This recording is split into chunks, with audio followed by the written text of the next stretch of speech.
हमारे साथ हैं कांग्रेस के वरिष्ठ नेता, छत्तीसगढ़ के पूर्व उप मुख्यमंत्री तथा तमिलनाडु पुडुचेरी के लिए कांग्रेस की स्क्रीनिंग कमेटी के चेयरमैन टीएस सिंहदेव जी। पीछे वीडियो सेवा में आपका स्वागत है। तमिलनाडु और पुडुचेरी सहित 5 राज्यों में विधानसभा चुनाव जल्द होने वाले हैं। कांग्रेस के लिए खासतौर पर क्या चुनौतियां हैं, चुनाव के क्या मुद्दे हैं, खासतौर पर तमिलनाडु और पुडुचेरी? सर्वप्रथम आपको सभी दर्शकों को वन्नकम, प्रणाम। विधानसभा के चुनाव हैं, 234 सीटों पे यहां चुनाव की प्रक्रिया 23 तारीख को मतदान की पूरी होगी और पुडुचेरी में 30 विधानसभा में 9 तारीख को मतदान की प्रक्रिया पूरी हो जाएगी। और उसके लिए दोनों जगह कांग्रेस की अगुवाई में सरकार, कांग्रेस के साथ में सरकार बन सके। हम तमिलनाडु में सीनियर पार्टनर डीएमके हैं, पुडुचेरी में सीनियर पार्टनर हम लोग कांग्रेस को मानते हैं। और ये दोनों की अगुवाई की सरकार कैसे हम बना सकते हैं, बेहतर से बेहतर उम्मीदवार चुन लिए जाएं और उनको फिर मैदान में उतारा जाए। कल पुडुचेरी का अंतिम दिन है नामांकन भरने का, 25 तारीख तक विड्रॉल की प्रक्रिया है और फिर चुनाव प्रारंभ हो जाएगा। आप कांग्रेस के लिए तमिलनाडु और पुडुचेरी विधानसभा चुनाव की स्क्रीनिंग कमेटी के चेयरमैन भी हैं। उम्मीदवारों का चयन कैसे किया जा रहा है, खासतौर पर कैसे कांग्रेस कर रही है, क्या प्राथमिकताएं हैं उनकी, और उम्मीदवारों की घोषणा कब तक हो सकती है? चयन हमेशा एक बहुत कठिन प्रक्रिया रहती है, क्योंकि हर विधानसभा में पार्टी से, उसकी विचारधारा से, उसके कार्यक्रमों से जुड़े हुए अनेकों साथी होते हैं जिनने श्रम किया होता है, जिनकी क्षमताएं होती है, बहुत ज्यादा अंतर नहीं होता और उनमें चुन पाना एक कठिन काम होता है। तो वही पुडुचेरी और तमिलनाडु के लिए भी लागू होता है। यहां अंतर इस बात का है कि अलायंस चुनाव लड़ रहा है दोनों जगह। तो इसमें फिर बात आती है सीट शेयरिंग की। जो दोनों, तीनों, चारों दल, जो भी दल इसके सदस्य होंगे, किनको कितनी सीटें मिलनी है और फिर कौन सी सीटें मिलनी है। सीट संख्या भी अगर आपने तय कर ली, मान लीजिए उदाहरण के लिए तमिलनाडु में 28 की सीट संख्या कांग्रेस के लिए तय हुई है। डीएमके अन्य पार्टियों के साथ अभी चर्चा कर ही रही है कि और अलायंस के जो पार्टनर रहेंगे उनको कितनी सीट मिलेगी और फिर डीएमके कितनी सीट लड़ेगी। सीनियर पार्टनर डीएमके है। तो पहला सीट संख्या तय करना, ये सारे विभिन्न अलायंस पार्टनर्स के साथ, और उसके बाद में कौन सा सीट, जो सीटों में पिछले बार जीते थे वही सब की सब रिपीट करेंगे क्या पार्टी के लिए कैंडिडेट, फिर पार्टी देखे। कांग्रेस पिछले बार 25 सीटों में लड़ी थी, तो क्या वही 25 सीटें 28 में से रहेंगी। डीएमके 170-80 सीटें, मेरे को पूरी संख्या याद नहीं आ रही, 132-33 सीटें डीएमके जीती थी और जितनों में लड़े थे तो वो सारी की सारी उनके पास रहेंगी क्या। नए अलायंस हुए हैं, डीएमके ने भी अलायंस किए हैं कई नए लोगों के साथ, तो उनको भी कुछ सीटें देंगे। तो कौन सी सीट देंगे, ये प्रक्रिया अभी चल रही है। तो डीएमके भी इसमें सघन मंथन कर रही है। कांग्रेस भी अपने तरफ से सीट संख्या तय होने के बाद इंतजार कर रही है अपने सीनियर साथी का कि अब एक बार सीट संख्या आप तय कर लीजिए अन्य दलों के साथ भी, और फिर कौन सी सीट लड़ेंगे। एक तो है कि जो पिछले बार लड़ा वो लड़ा, तो 25 यहां की हो गई, वो वहां की हो गई। ये 25 में भी कुछ चेंज हो सकता है क्या।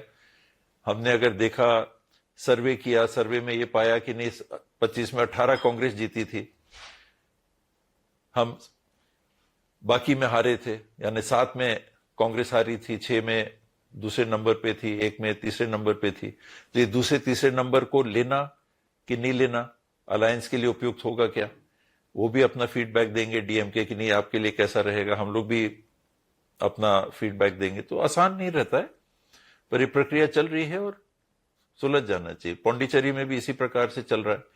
30 सीटों में, वहां तो अभी कितनी सीट लड़ेंगे इस पे अभी गहन मंथन चल रहा है। तो कितनी सीट लड़ेंगे, फिर कौन सी सीट लड़ेंगे, तो समय बहुत ज्यादा नहीं है पौंडीचेरी में। तय हो जाएगा। सीटों और उम्मीदवारों के लिए आपने बड़ी स्पष्टता से बात की है, पर जो डीएम के साथ कई बार गतिरोध की बातें खबरें सामने आती हैं कि अलायंस को लेके गतिरोध है, सीटों को लेके गतिरोध है, खासतौर पर पुडुचेरी में तो अब समय भी नहीं है, तो इसको किस तरह से सॉर्ट आउट, इसको किस तरह से दूर किया जाएगा? कब तक हम उम्मीद करें कि जो डीएम के कांग्रेस अलायंस है और अन्य दलों के साथ ये अपने इन प्रक्रियाओं में जो पार्टी की टॉप लीडरशिप है, सभी दलों की टॉप लीडरशिप, उनको तय करना हो तो 2 मिनट का काम है। 2 मिनट में सब टॉप मोस्ट लीडर बैठ जाएंगे और तय कर देंगे। ये सब टॉप मोस्ट लीडरशिप जो है अलग दलों के, इनके ऊपर वर्कर्स का प्रेशर है, हम भी लड़ना चाहते हैं, हम भी लड़ना चाहते हैं। तो इन घटक दलों को अपने परिवार को भी देखना है, उसको भी संभालना है, उसमें भी चयन करना है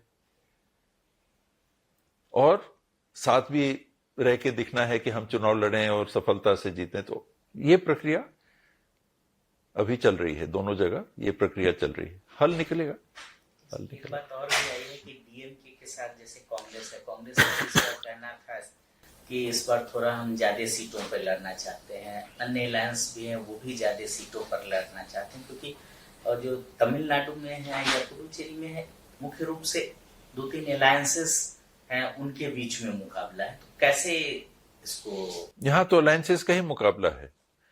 तमिलनाडु में देखें तो 2 प्रमुख दल हैं, डीएमके परंपरागत, इनके साथ जुड़े हैं कांग्रेस, बीजेपी और लोकल पार्टीज जो हैं। यहां तीसरा फैक्टर एक तमिलनाडु में आए हैं, विजय जो अपने एक्टर हैं, ये मैदान में उतरे हैं एक तीसरे फैक्टर के रूप में। तो मोटा मोटी आप पकड़िए तो 2 अलायंसेस, डीएमके, एआईडीएमके के साथ जो जुड़े हैं, सीपीआई, सीपीएम इत्यादि इत्यादि, ये डीएमके के साथ, कांग्रेस डीएमके के साथ ये जुड़े हुए हैं। एडीएमके के साथ बीजेपी और लोकल पार्टियां हैं, वो उनके साथ जुड़ी हुई हैं। तो ये 2 मुख्य घटक हो गए जिनने चुनाव लड़ा।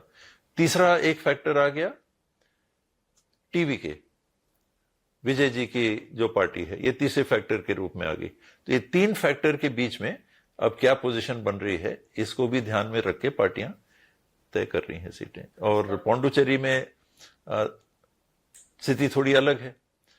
वहां सीनियर जो 2 पार्टीज हो गई, एक हो गया एएनआरसी और दूसरी हो गई कांग्रेस। एएनआरसी के साथ बीजेपी जुड़ गई और एडीएम के वहां जूनियर पार्टनर के रूप में है। और भी जो मार्टिन कैसीनो फेम के जो मार्टिन जी हैं, वो भी 2 सीट वहां लड़ेंगे।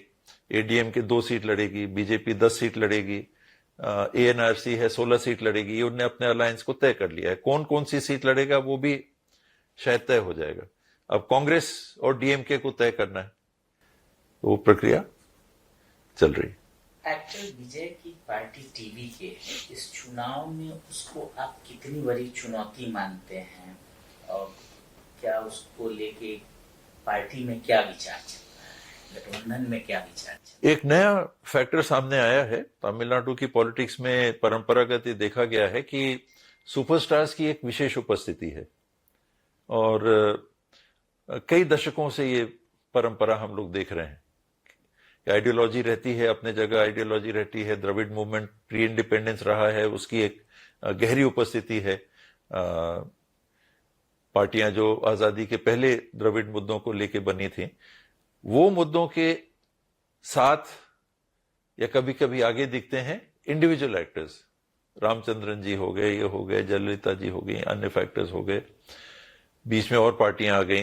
करुणाकरण जी एक बड़े लीडर के रूप में उभरे। तो इंडिविजुअल लीडर्स भी उभर के आए जिन्होंने इन पार्टियों को गति दी। अब ये एक और फैक्टर तमिलनाडु पॉलिटिक्स में दिख रहे हैं एक्टर के रूप में। दक्षिणी भारत के पॉलिटिक्स में एक्टर्स का भी एक आकर्षण दिखता है। आंध्र प्रदेश में लड़े तो वहां भी एक एक्टर सामने आए, बीजेपी के साथ उन्हें अलायंस किया। अन्य दलों जगहों पे भी देख रहे हैं कि उनकी कुछ एक उपस्थिति सामान्य जो उत्तरी भारत के राज्यों में वैसा नहीं दिखता है, वैसी उनकी उपस्थिति नहीं है, लेकिन यहां आकर्षण उनके प्रति एक विशेष दिखता है। तो ये एक सुपरस्टार हैं, सामने आए हैं। मैंने जो सुना यूथ में विशेष करके इनके प्रति एक विशेष आकर्षण की बात सुनने में आई, जो यूथ है। और ये भी सुना कि अभी उनके पास उतना समय भी नहीं था कि पार्टी के ऑर्गेनाइजेशन को खड़ा कर पाए इतना जल्दी। तो अपने व्यक्तिगत छवि के आधार पे जो उनका आकर्षण है और पार्टी की जो स्थिति उनको बनानी पड़ेगी, इस बीच में वो तीसरे फैक्टर के रूप में होंगे। किसके वोट काटेंगे ज्यादा,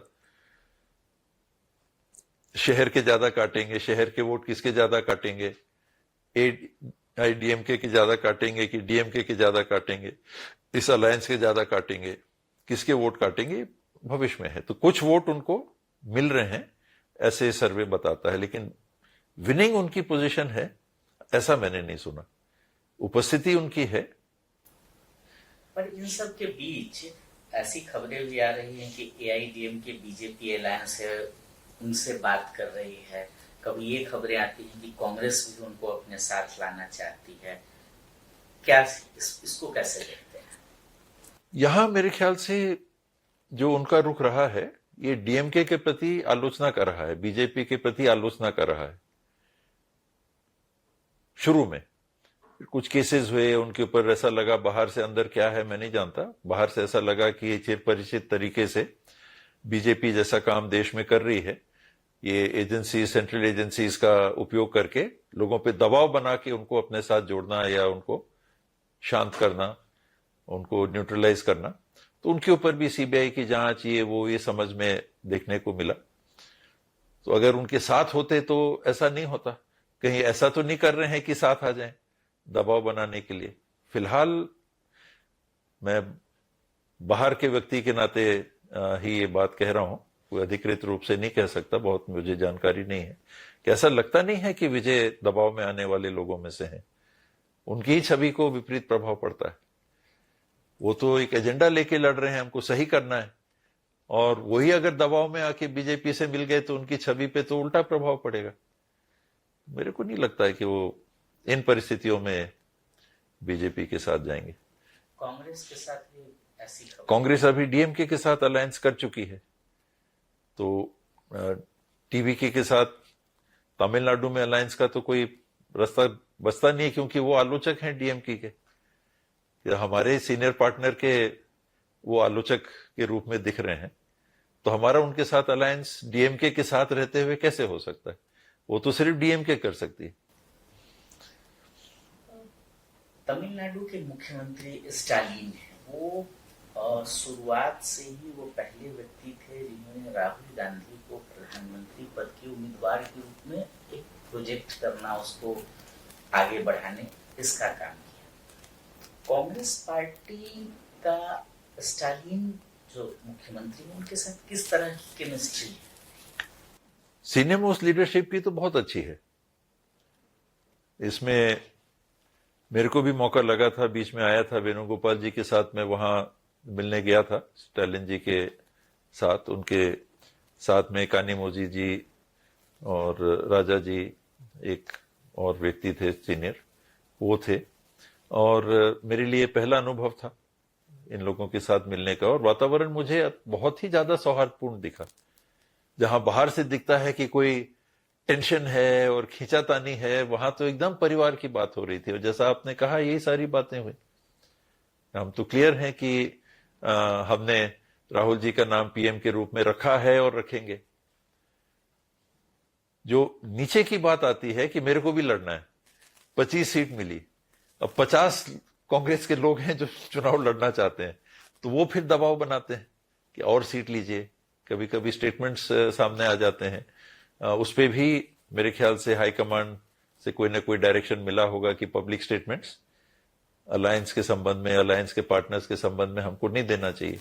और मैं समझता हूं पिछले महीने, 1.5 महीने से आपने देखा भी होगा कि वैसे स्टेटमेंट्स कोई नहीं आ रहे हैं।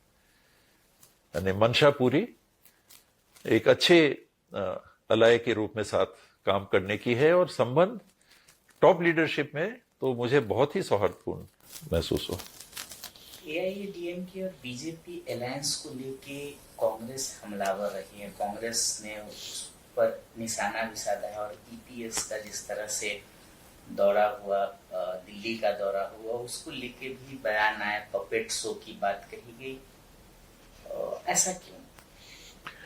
इसमें बीजेपी का जो एजेंडा रहा है वो एक हिंदुत्व धर्म को लेके और दूसरा हिंदी को लेके कॉन्स्टिट्यूंसी बनाने की कोशिश कर रहे हैं। दक्षिणी भारत में बहुत प्रगाढ़ सांस्कृतिक विरासत, राजनीतिक विरासत, भाषा, बोली, आप यहां का आर्किटेक्चर देखिए, यहां के मंदिरों की स्थिति को देखिए, यानी बहुत गहरा संस्कृति का एक विकसित समाज का यहां पर आपको प्रतिबिंब दिखता है, यहां आपको उपस्थिति दिखती है। उसके ऊपर अगर आप किसी एक भाषा को लादने की कोशिश करोगे, दबा के लादने की कोशिश करोगे तो रिएक्शन होगा। और बीजेपी के लिए मैं समझता हूं कि बहुत बड़ी चुनौती है। अन्य राज्यों में भी आप देखिए, बंगाल में आप जाएंगे, कहे कि सब हिंदी में बोलेंगे, लोग स्वीकार नहीं करेंगे। महाराष्ट्र में जाइएगा और कहिएगा कि सब हिंदी। महाराष्ट्र में हम लोग यहां से भी बहुत बच्चे पढ़ने के लिए जाते थे, पुणे इत्यादि वहां के एजुकेशनल इंस्टीट्यूशंस में। धीरे धीरे समय के साथ हम लोगों ने देखा कि लोकल लोग चाहते हैं कि हमको मौका मिले। बंबई में नॉर्थ इंडियंस और मराठी को लेकर कभी कभी बात उठती है, सौहार्दपूर्ण होनी चाहिए लेकिन बात उठती है। अब वहां महाराष्ट्र में आप कहोगे कि सब हिंदी में बोलेंगे, मराठी कोई नहीं बोलेगा, तो वहां की संस्कृति है, सदियों का, कई 100 साल का वहां पर सांस्कृतिक विरासत है। तो अब उसको कहोगे कि भंग करके दूसरे को हम लादना चाहेंगे तो कोई नहीं। तो बीजेपी को यहां कोई स्वीकार नहीं करेगा। और जगह वो नहीं कहते, यहां आके हिंदी ज्यादा करते हैं। कांग्रेस जब अपना घोषणा पत्र तैयार करेगी या घोषणा पत्र तैयार करके तमिलनाडु, पुडुचेरी के लिए पेश करेगी, तो एक, क्योंकि कांग्रेस एक राष्ट्रीय पार्टी है, तो उसके लिए एक बड़ी चुनौती रहेगी 2-3 विषयों पर। एक जो भाषाई मुद्दे हैं, हिंदी और तमिल का जो एक क्लैश कभी कभी हम लोगों को देखने को मिलता है, वो है। दूसरा नीट का मुद्दा है। तीसरा जो जीएसटी का सब्जेक्ट है, उसको लेके एक चुनौती, उसको लेके एक संतुलन बनाने की चुनौती रहेगी। कांग्रेस इसको कैसे निपटेगी? देखिए, नीट का बात है, यहाँ के कुछ यूथ से मैंने अभी इस दरमियान मुलाकात हुई तो बात किया, उनसे पूछा भी, तो उनका ये कहना है कि यहाँ के शिक्षा का जो प्रकार है, यहाँ की जो शिक्षा की व्यवस्था बनी हुई है, लोकल बोर्ड मान लीजिए, तमिलनाडु के बोर्ड की बात हम अगर करें, और सरकारी स्कूलों से अच्छे अंक लेके उत्तीर्ण छात्र जो कहें, वो जब आगे कॉम्पीट करने के लिए आते हैं, और विशेष करके नीट इत्यादि के लिए जब पैसों को देने की बात आती है, पैसे जमा करने की बात आती है, तो बहुत सारे ऐसे बच्चे जो क्वालिफाई कर सकते हैं वो नहीं कर पाते। नीट आपको इम्तिहान में बैठना है तो लोकल बोर्ड में पढ़ने वाले बच्चों को कोचिंग की आवश्यकता है। अब आर्थिक रूप से कमजोर अगर किसी परिवार का बच्चा है, वो हर मायने में सक्षम है, पढ़ाई बुद्धि के मायने में सक्षम है, लेकिन नीट में इम्तिहान में बैठने के लिए वो जो कोचिंग करनी है, तो 30,000, 40,000, 1 लाख, 2 लाख रुपए वो कहां से लाएंगे? इसलिए उस व्यवस्था को जब आप यहां फिर दबाव दे के लाद रहे हैं कि पूरे देश में एक व्यवस्था रहेगी, तो उसका यहां विरोध हो रहा है। मैंने जो बच्चों से चर्चा की उसमें ये बात सामने आई। तो ये आपको क्षेत्र के हिसाब से जो परिस्थिति है उसको ध्यान में रख के ऐसे निर्णय लेने चाहिए। उन्हीं बच्चों का ये कहना था कि पोस्ट ग्रेजुएशन मेडिकल कोर्सेज में जब जाएंगे बच्चे तो वो स्थिति नहीं रहेगी। एमबीबीएस हो गए हैं, उनको एक वेतन भी मिलना चालू हो गया है। अब एमबीबीएस होने के बाद में उनको पोस्ट ग्रेजुएशन करना है, एमडीएमएस करना है, इत्यादि आपको कोर्स करना है, तो बैंक भी आसानी से लोन दे देगा कि आप एमबीबीएस तो हो गए हो, चलो इस पढ़ाई के लिए, कोचिंग के लिए आपको पैसे चाहिए, हम दे देते हैं। आप डॉक्टर तो बन ही गए हो, आप पैसे पटा दोगे। लेकिन जब वो एमबीबीएस नहीं बना है बच्चा, और नीट के लिए आप कह रहे हो कि आप पढ़ाई करके अखिल भारतीय मापदंडों के अनुरूप अपने आप को सक्षम पाओ, तो नहीं हो सकता, क्योंकि पढ़ाई की पद्धतियां भिन्न है। स्टेट बोर्ड आपने अलाउ कर रखा है, अनेकों राज्यों में स्टेट बोर्ड है। भाषा की बात आएगी, कोचिंग की बात आएगी, तो उसमें आर्थिक रूप से कमजोर बच्चों के लिए विशेष करके ये मुझे बच्चों ने ही बताया, मेडिकल के ही बच्चों ने बताया कि इस कारण से जो एमबीबीएस हैं बच्चे, उनसे भी पूछा तो उन्होंने कहा कि नहीं, हम तो एमबीबीएस हैं, ठीक है, हम हो गए, हमको तो दिक्कत नहीं हुई, पर हम हुए नीट के पहले। आज नीट की व्यवस्था आपने लागू की है तो हमको ये दिक्कत जाएगी। टैक्स डिवोल्यूशन का बात है, अगर आप सौतेलापन करोगे तो स्वाभाविक है कि उसकी प्रतिक्रिया भी होगी। आज तमिलनाडु देश के सबसे विकसित राज्यों में दूसरे नंबर पे अपने आप को पा रहा है। तो जो भी आपने व्यवहार किया है, बावजूद उसके स्टालिन जी के मुख्यमंत्रित्व काल में तमिलनाडु को आपने बढ़ते हुए देखा। डबल इंजन की सरकार, मतलब यहां विकास नहीं होगा। मोदी जी, शाह जी या जो भी भारतीय जनता पार्टी के नेता हैं वो नहीं चाहेंगे तो तमिलनाडु में विकास नहीं होगा, लेकिन वो नहीं दिखा। तमिलनाडु को हमने विकसित होते हुए देखा। देश का नंबर 2 राज्य अर्थव्यवस्था के पैमानों पे आज केंद्र सरकार की संस्थाएं उसको मान रही हैं। तो केंद्र का सौतेला व्यवहार उनको महंगा पड़ता है ना। आप दबाने की कोशिश कर रहे हो एक राज्य को कि हम पैसा नहीं देंगे, हमको वोट दो, और चिढ़ेंगे लोग कि हमको हमारा ध्यान तो ये रख ही रहे हैं, हम तो फिर भी बढ़ रहे हैं, देखिए आप ऐसा कर रहे हो तो ठीक है, आप अपने जगह जाओ।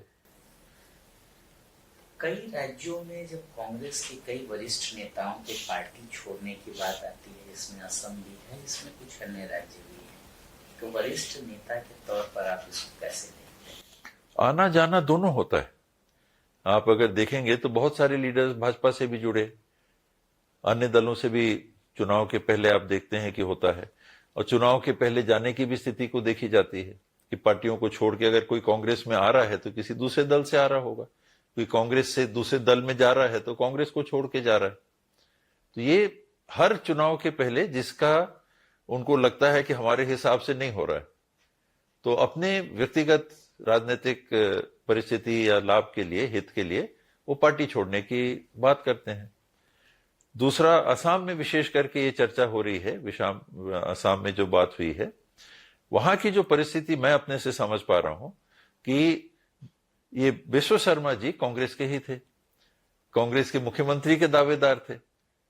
मुख्यमंत्री ये बनेंगे कि कौन बनेंगे, गोगोई जी या कौन बनेंगे, एक गोगोई जी के बाद कौन बनेंगे, ये 1 2 1 2 3 1 2 3 में इनका भी नाम रहता था। मुख्यमंत्री नहीं बन पाए, इन्होंने पार्टी को छोड़ दिया, तो कांग्रेस के तो सारे लोग के टच में ये बने रहे, कांग्रेस में ही तो थे, तो कांग्रेस में बने रहने के कारण अब मुख्यमंत्री हो गए, तो संबंध एकदम से नहीं टूटते हैं। तो कहीं ना कहीं कमजोर कड़ी किसी की है, अब विश्व शर्मा जी कांग्रेस में रहे तो उनके लिए आसान हो जाता है जानकारी की, इसको पकड़ लो, इसको पकड़ लो, इसको पकड़ लो। दूसरा पहलू, कांग्रेस के लिए अच्छा किस नाते ऐसा है कि ये आपको जाना है तो आप चले जाओ, क्योंकि कांग्रेस में रहते हुए आपके व्यक्तिगत संबंध पहले, मान लीजिए उदाहरण के लिए विश्व शर्मा जी के साथ रहे, उस नाते कांग्रेस के वरिष्ठतम पदों में आप बैठ के आज अगर बीजेपी में जा रहे हो तो ये आज का तो नहीं निर्णय है, यानी उतने समय तक कांग्रेस के अंदर की बातें बाहर जा रही हैं। कांग्रेस को डैमेज कितना हो रहा है, तो उस परिप्रेक्ष्य से देखिए तो जिनका मन यहां नहीं है और वहां संबंध बने हुए हैं किसी भी दल में बाहर, तो जितना जल्दी वो चले जाएं उतना अच्छा है। जो ईमानदारी से रहें, कांग्रेस की नीति रीति रिवाज के हिसाब से रहें, वो विशेष करके ऐसे स्थानों में जहां अब टिकट की बात हो रही है, उदाहरण के लिए वरिष्ठतम लीडर्स के बीच में बात हो रही है, ऐसा करना है, ऐसा करना है, वैसा करना है, अभी तय नहीं हुआ, और उसमें से कोई ना कोई दूसरे पार्टी से जुड़ा हुआ है, तो सारी बातें वहां पहुंचा रहा है, तो ये बहुत बड़ा नुकसान होता है। तो उस नाते कांग्रेस के हैं, कांग्रेस में रहिए, सबसे अच्छा, लेकिन कांग्रेस में है और सारी बात वहां पहुंचा रहे हैं, लगता है क्योंकि आप चले गए, आपके हिसाब से किसी को टिकट नहीं मिला या आपके हिसाब से कुछ नहीं हुआ, तो कांग्रेस से नहीं जुड़े हुए हैं, आप अपने व्यक्तिगत राजनीतिक हित से जुड़े हुए हैं और तब तक सारी बातें जा रही हैं। तब तो आपको लेके टिकट भी मिल गया, बीजेपी में भी चले गए कांग्रेस से, जिनकी आलोचना आप खुल के करते थे, मोदी जी के खिलाफ बोलते थे, अमित शाह के खिलाफ बोलते थे और विश्व शर्मा जी के खिलाफ बोलते थे, और अचानक जाके उन्हीं का गुणगान आप कर रहे हो। यहां की तो सारी बात आप वहां पहुंचा रहे थे। तो उस नाते बिल्कुल ठीक है। 5 राज्यों में जो चुनाव होने वाले हैं विधानसभा के, खास तौर पर पुडुचेरी और तमिलनाडु, इसमें किस तरह के परिणाम की उम्मीद कर रहे हैं? कि तमिलनाडु में कांग्रेस 28 सीटों पर लड़ रही, तो 28 सीट प्लस अलायंस, तो कैसे परिणाम की उम्मीद कर रही है? कितनी सीटें? पिछली बार कांग्रेस का और डीएमके का लगभग बराबर स्ट्राइक रेट था, 71-72% का था। जितनी सीटें डीएमके ने लड़ी या जितनी सीटें कांग्रेस ने लड़ी, तो लगभग 71-72% का स्ट्राइक रेट था। 25 में 18 जीते, आप देख लीजिए कितना परसेंट बना। इस बार किस तरह? तो उसी के आसपास हमको रहना है। डीएमके है, मैंने ऐसे ही बात ही बात में पूछा तो लोगों ने बताया कि नहीं, स्टालिन जी के लिए बड़ी अच्छी भावना है लोगों में। यहां हम लोग अखबारों से सुनते थे, टीवी में जब देखते थे तो न्यूज देखते थे कि पानी फ्लडिंग हो जा रही है, बहुत दिक्कत है चेन्नई में, अभी स्टॉर्म ड्रेन वगैरह बने, अब वो बात नहीं रह गई। तो एक बड़ी दिक्कत जो चेन्नई देश के सबसे बड़े महानगरों में से एक, उसमें आ रही थी, तो उसमें हल हुआ, बड़ा हल हुआ। अन्य योजनाएं जो चला रखी हैं, सामाजिक सुरक्षा की योजनाएं जो डीएमके की अगुवाई में गवर्नमेंट ने चला रखी हैं, उसके अच्छे परिणाम हैं। जब आप सरकार में रहते हो तो हो सकता है 2 काम नहीं हुए, लेकिन 10 काम हुए हैं, उसको भी पब्लिक देखेगी। तो स्टालिन जी की छवि जो मैं सुन पाया, काफी अच्छा लोग इनके लिए बोलते हैं, तो कोई कारण नहीं है कि अच्छे परिणाम ना आए। इंडिया अलायंस की जो सरकार है तमिलनाडु में जरूर बनेगी, पुडुचेरी में काफी अच्छे चांसेस हैं, एंटी इनकम्बेंसी आ जाती है। वहां के कुछ लोगों के खिलाफ कुछ बातें सामने सुनने में आई, भ्रष्टाचार इत्यादि, इसमें ऐसा हो गया, उसमें ऐसा हो गया। तो पिछली बार जिन कारणों से कांग्रेस हटी थी, वहां के लेफ्टिनेंट गवर्नर जो किरण बेदी जी थी, वो कांग्रेस के चीफ मिनिस्टर और सरकार पे अत्यधिक दबाव बना रही थी। यहां तक कि धरने वरने पे भी बैठने की बात आ गई थी। नारायण स्वामी जी मुख्यमंत्री थे तो लेफ्टिनेंट गवर्नर के घर के सामने धरने पे बैठना इत्यादि, जैसे केजरीवाल जी के साथ दिल्ली में हुआ। किस प्रकार से दुरुपयोग केंद्र की सरकार ने इन संवैधानिक पदों का किया, पद में आसीन लोगों का किया। और अभी भी मैंने यही सुना कि अभी जो लेफ्टिनेंट गवर्नर है वो एनआरसी के चीफ मिनिस्टर को उसी तरह से तंग कर रहे थे। तो जो पौंडीचेरी में स्थिति है वो उस प्रकार की, यहां तो आपने गवर्नर के साथ देखा, रवि जी थे तो सुप्रीम कोर्ट तक केसेस गए, यहां बिल पास नहीं हो रहे थे तो वहां तक गए, वहां से परिणाम आए इत्यादि इत्यादि, एक संघर्ष बना रहा। वहां तो भाजपा जिस सरकार के हिस्सा है उसी के लेफ्टिनेंट गवर्नर चीफ मिनिस्टर को परेशान कर रहे, ऐसा लोगों ने मुझे बताया। वहां के लोगों ने बताया कि वो खुश नहीं मुख्यमंत्री जी वहां लेफ्टिनेंट गवर्नर की गतिविधियों से। क्या पूर्ण राज्य बन जाए पुडुचेरी, इस विषय में कुछ कांग्रेस पार्टी की तरफ से? किसमें? पुडुचेरी में पूर्ण राज्य? पूर्ण राज्य वो उन लोग चाहते हैं, मांग ही है, पर मांग हम किससे कर रहे हैं? हम उस सरकार के उन अगुवाओं से कर रहे हैं, मोदी जी, शाह जी और अन्य उनके वरिष्ठ मंत्री और नेता, जिनको सुप्रीम कोर्ट ने कहा कि जम्मू कश्मीर को राज्य का दर्जा दे दो जल्दी से जल्दी, और अभी तक नहीं दिया। तो इनकी जो मानसिकता है दिल्ली का चल ही रहा है। दिल्ली के चलिए वो बात आती है कि राष्ट्र की सरकार भी वहीं बैठती है, कैसा करेंगे नहीं करेंगे, पुलिस ऐसे भी केंद्र सरकार के होम मिनिस्ट्री के अंतर्गत दिल्ली की पुलिस आती है, तो राज्य का दर्जा, यहां तो ऐसी कोई बात है नहीं। पूर्ण राज्य का दर्जा देने में कोई दिक्कत बिल्कुल नहीं होनी चाहिए। 30 विधायक अगर यहां हैं तो इसी प्रकार के कई राज्य हमारे देश में हैं जिनको पूर्ण राज्य का दर्जा है। उत्तर पूर्व के राज्य आप देखिए कम संख्या के विधायक हैं, और उनको पूर्ण राज का दर्जा है। तो कोई कारण नहीं है कि पूर्ण राज का दर्जा नहीं मिलना चाहिए, एक सम्मान है। और फिर आपने उपयोग किया इन एजेंसियों का प्रशासनिक मामलों में दखल करने का, जो हमने दिल्ली में देखा कि सुप्रीम कोर्ट ने जब कहा कि नहीं, चुनी हुई सरकार का बात मानना पड़ेगा लेफ्टिनेंट गवर्नर को, तो उन्होंने कानून बदल दिया सिर्फ इसलिए कि उनके पास बहुमत है। तो दखल देने के लिए कि अगर गैर भाजपा की सरकार, गैर एनडीए की सरकार अगर किसी केंद्र शासित राज्य में है तो उस पर कैसे नियंत्रण करना। तो कोई भी केंद्र शासित राज्य, यूनियन टेरिटरी नहीं चाहेगी कि हमारे साथ इस प्रकार का व्यवहार हो कि लेफ्टिनेंट गवर्नर हमको चलाए। आप चुन के आते हो, मुख्यमंत्री हैं, मंत्री हैं, चुने हुए विधायक हैं, जनता की जवाबदेही मतदाता ने जिनको दी है उनके ऊपर एक प्रशासनिक अधिकारी बैठ गया, फिर चुनाव क्यों करा रहे हैं? चुनाव ही मत कराइए, इसके जितने खर्चे होते हैं लेफ्टिनेंट गवर्नर सक्षम है उन्हीं को बोलिए, वही चलाएं यूनियन टेरिटरी। दिल्ली की बात मैंने बोला कि केंद्र की सरकार भी वहां बैठती है तो थोड़ा संवेदनशील है, अन्य जगह तो नहीं। जम्मू कश्मीर में क्यों नहीं?